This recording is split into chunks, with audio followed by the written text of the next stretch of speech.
بسم اللہ الرحمن الرحیم۔ السلام علیکم۔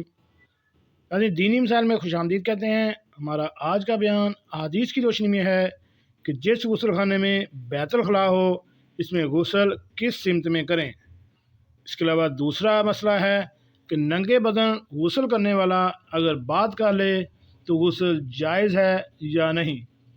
چلیے ناظرین چلتے ہیں ان سوالوں کے جواب کی جانب۔ یہ ہماری کتاب کا حوالہ ہے خواتین کے مسائل اور ان کا حل۔ اس کے مرتب و تحقیق ہیں مولانا مفتی ثناء اللہ محمود صاحب۔ اس کا صفحہ نمبر ہے 252۔ پہلا سوال یہ ہے کہ غسل کرتے وقت کون سی سمت ہونی چاہیے۔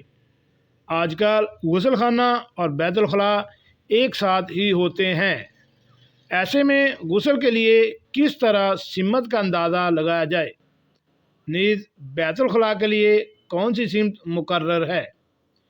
ناظرین اس سوال کا جواب یہ ہے کہ قضائے حاجت کے وقت نہ تو قبلہ کی طرف منہ ہونا چاہیے اور نہ قبلہ کی طرف پیٹھ ہونی چاہیے۔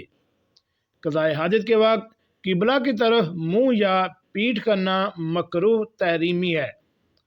غسل کی حالت میں اگر غسل بالکل برہنہ ہو کر کیا جا رہا ہو تو اس صورت میں قبلہ کی طرف منہ یا پیٹھ کرنا مکروہ ہے، بلکہ رخ شمالن جنوبن ہونا چاہیے، اور اگر سطر ڈھانک کر غسل کیا جا رہا ہے تو اس صورت میں کسی بھی طرف رخ کر کے غسل کیا جا سکتا ہے۔